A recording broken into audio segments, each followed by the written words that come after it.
प्रणाम दोस्तों। वाराणसी, जिसे हम दुनिया के सबसे पुराने जीवित शहरों में से एक मानते हैं, वहां कुछ ऐसा हो रहा है जिसने पूरे देश के श्रद्धालुओं और इतिहासकारों को चिंता में डाल दिया है।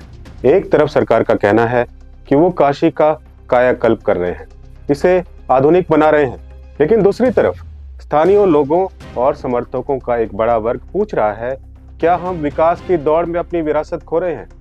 हाल ही में आपने देखा मणिकर्णिका घाट की कुछ तस्वीरें सोशल मीडिया पर वायरल होते हुए। सोशल मीडिया पर दावा किया गया कि 1791 में देवी अहिल्याबाई होलकर द्वारा बनवाए गए इस प्राचीन घाट को पुनरुद्धार के नाम पर ध्वस्त किया जा रहा है। वहां मौजूद लोगों का आरोप है कि प्राचीन कलाकृतियां बिखरी पड़ी हैं और कुछ मूर्तियां तो गंगा में समा गई हैं। वहां के स्थानीय निवासियों और कुछ पुजारियों का तर्क था कि जो नई संरचना बनाई जा रही है वह किसी आध्यात्मिक स्थल जैसी नहीं है, आधुनिक इमारत होगी। सवाल ये उठाया जा रहा है कि क्या काशी की प्राचीनता को टूरिज्म बिजनेस के लिए कुर्बान किया जा रहा है? इस विवाद को और हवा मिल गई जब योगी जी ने कहा एआई वीडियो बना के दिखाई गई, ये अपराध है, मूर्ति नहीं तोड़ी गई, संरक्षित है। कई डिबेट्स में बीजेपी नेता परेशान दिखाई दिए जब पूछा गया कि भाई संरक्षित है तो दिखा दो, पर कोई सही जवाब नहीं मिला। संजय सिंह ने सवाल किया, केरला में एफआईआर हो गई। विवाद सिर्फ मलबे वाला नहीं है। ज्योतिष पीठ के शंकराचार्य स्वामी अविमुक्तेश्वर आनंद के शिष्यों और साधु संत का क्या हाल हुआ रिसेंटली, वो आपने देखा ही होगा।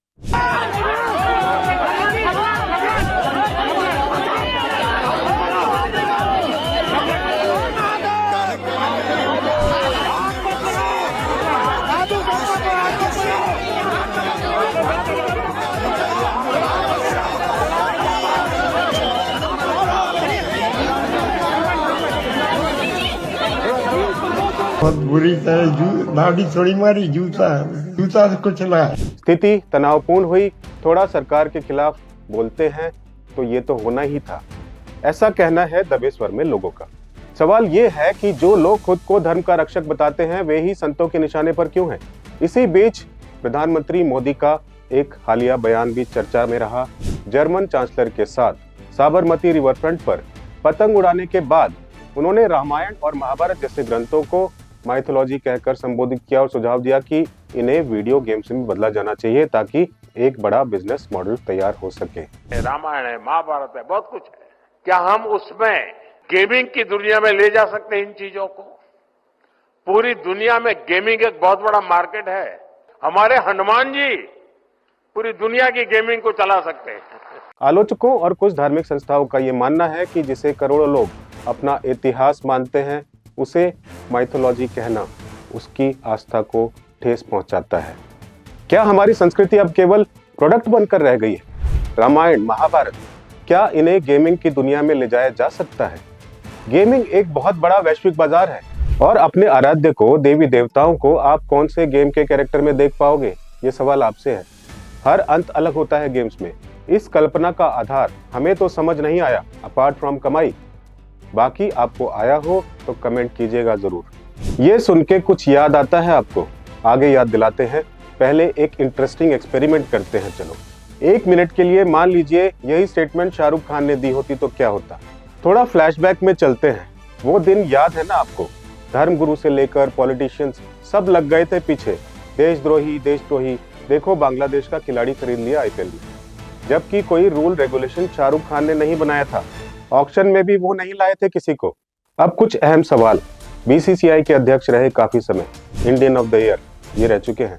गेस कीजिए भला कौन? उनके टेन्योर में बांग्लादेश टीम कितने बार आई है हिंदुस्तान में? थोड़ा रिसर्च करके देखिए। अब आप कहेंगे ये गलत बात है, उस वक्त हालात सही थे, हालात तो बाद में बिगड़े हैं ना।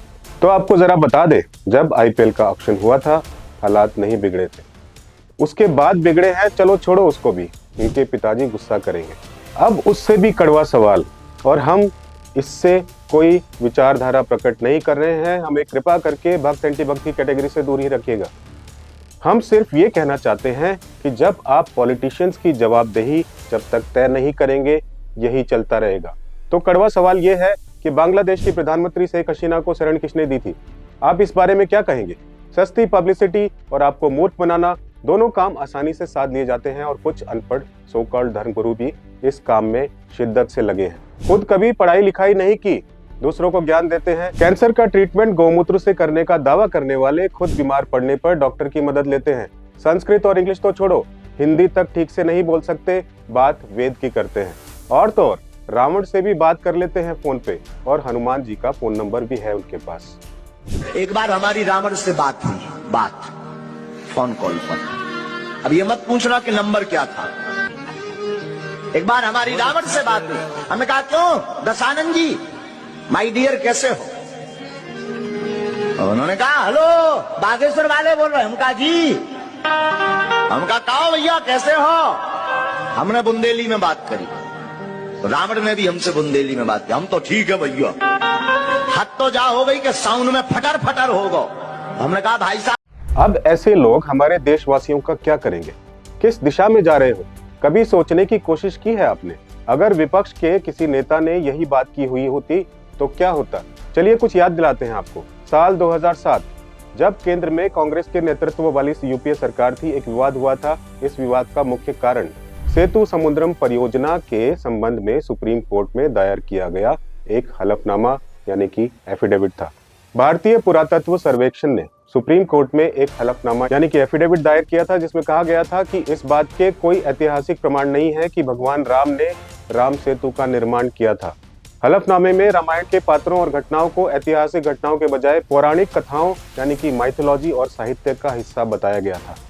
सरकार का आधिकारिक तर्क ये था कि उपलब्ध वैज्ञानिक और पुरातात्विक साक्ष्यों के अनुसार राम सेतु एक प्राकृतिक संरचना हो सकती है। जैसे ही ये बात सार्वजनिक हुई, भाजपा यानी कि बीजेपी और कई हिंदू संगठनों ने कांग्रेस पर हिंदू आस्था का अपमान करने का आरोप लगाया। आरोप लगा कि कांग्रेस सरकार भगवान राम और रामायण को मिथक बता रही है। भारी दबाव और विरोध के बाद यूपीए सरकार ने सुप्रीम कोर्ट से वो हलफनामा वापस ले लिया। सरकार ने यह भी कहा कि हमारा उद्देश्य किसी की धार्मिक भावनाओं को ठेस पहुंचाना नहीं था। कांग्रेस की आलोचना इसलिए हुई क्योंकि उनके शासनकाल में सरकारी एजेंसी एएसआई ने लिखित में कह दिया था कि रामायण एक कहानी है या पौराणिक कथा है और राम सेतु इसके ऐतिहासिक होने के सबूत नहीं मिलते। कहानी किससे है? रामायण है, महाभारत। अब ये सुन के आपको या तो गुस्सा आ सकता है या जवाब ना दे पाने की फ्रस्ट्रेशन। कुछ लोग शायद फ्रस्ट्रेशन निकाले कमेंट्स के माध्यम से, खास शब्दों का इस्तेमाल करके, लेकिन हम कुछ और कहना चाहते हैं आपसे। थोड़ी गहरी सांस लीजिए, सच्चे मन से आंखें बंद करके अपने आराध्य को अंतर मन में रख के सोचिए, क्या इस सब में कहीं आपके जीवन का मूल सवाल है? पहला सुख निरोगी काया हेल्थ। जीवन स्तर को सुधारने के लिए सबसे जरूरी चीज एजुकेशन, इंफ्रास्ट्रक्चर, और भी कहीं ऐसी जरूरी चीजें हैं आपके एजेंडा में। चलिए एक और इन्फॉर्मेशन देते हैं आपको। ये जानकारी विभिन्न सोर्सेस से मिली है हमें। एडीआर यानी कि एसोसिएशन फॉर डेमोक्रेटिक रिफॉर्म्स की रिपोर्ट के अनुसार 2014 से 2021 तक कुल 500 सांसद विधायक ने पार्टियां बदली और चुनाव लड़े। उसी अवधि में 253 उम्मीदवार और 173 सांसद विधायक जो थे उन्होंने भाजपा में शामिल होने के लिए अपनी अर्जी दी और पार्टी छोड़ी और भाजपा में गए। कांग्रेस से अधिक नेता दूसरे दलों में गए हैं। 177 सांसद विधायक ने पार्टी छोड़ी और उनमें से कई ने बीजेपी को ज्वाइन किया। ये रिपोर्ट आप एडीआर इंडिया में देख सकते हैं। 2016 से 2020 के दौरान डेटा के अनुसार लगभग 170 से ज्यादा कांग्रेस एमएलएज ने पार्टी छोड़ दी, जबकि भाजपा से बहुत कम विधायकों ने पाला बदला। हालांकि सटीक कुल संख्या समय समय पर बदलती रहती है और वैसे भी ये आंकड़ा हमारा विषय नहीं है। जरा सोचिए ना, अवसरवादी वही, लेबल नए, आप वही, हम वही, हमारी दशा वही। हमारे असल सवाल आपकी सोच से परे। जैसे ही मणिकर्णिका घाट पर ध्वस्तीकरण का विवाद बढ़ा, यूपी के मुख्यमंत्री योगी आदित्यनाथ खुद मोर्चा संभालने आए।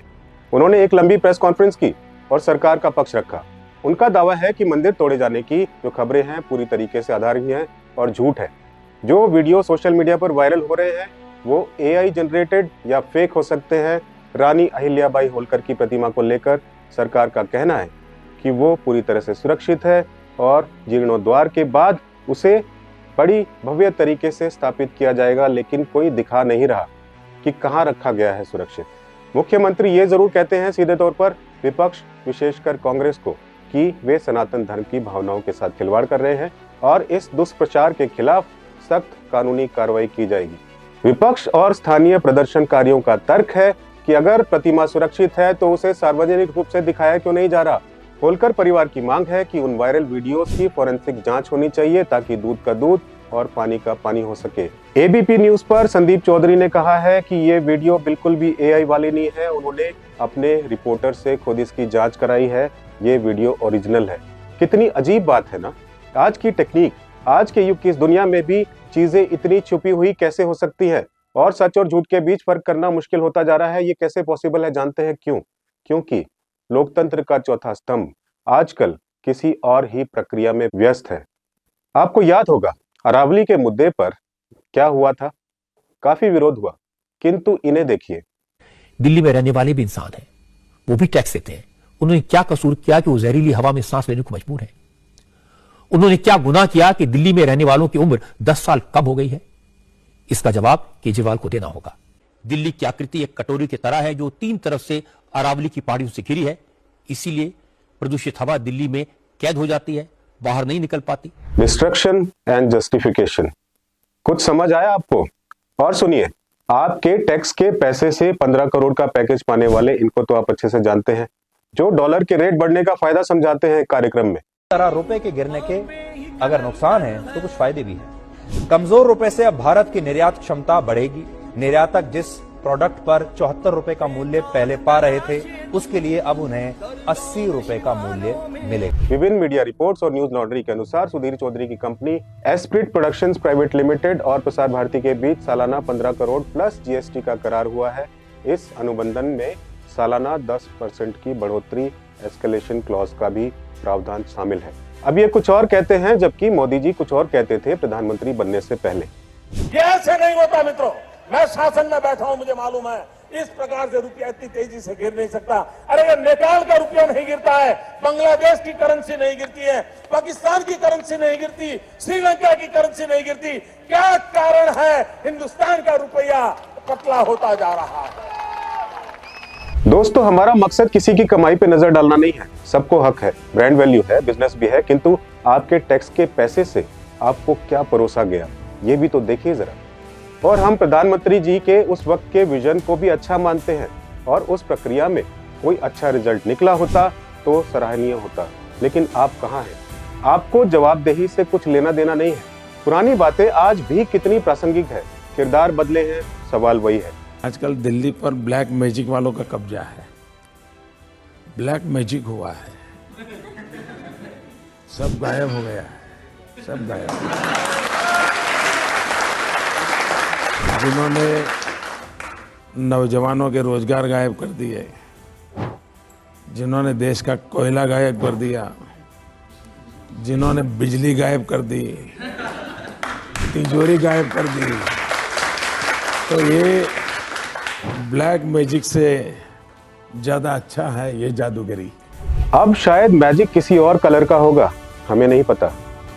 लेकिन बेरोजगारी दर, अनएम्प्लॉयमेंट रेट, नवीनतम सरकारी आंकड़े पीएलएफएस के अनुसार भारत की बेरोजगारी 2018 के बाद सबसे निचले स्तरों में से एक है।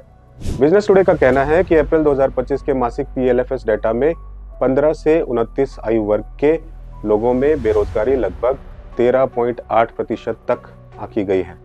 खैर, हम बात कर रहे थे मीडिया की भूमिका की 2014 में। उनका अभिनंदन करता हूं और मैं मानता हूं कि अगर ये सोशल मीडिया न होता तो देश की क्रिएटिविटी का, देश की आवाज का पता ही नहीं चलता। तब बीजेपी मीडिया को, ईडी को, सीबीआई को, सबको गलत बताती थी। अब बाकी बताते हैं।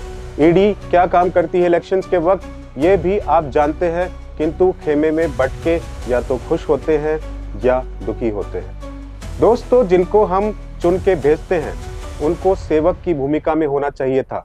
हर पाई का हिसाब देना चाहिए था। क्या आपने कभी सोचा है कितना पैसा कहाँ सैंक्शन होता है, कितना कहाँ यूज होता है?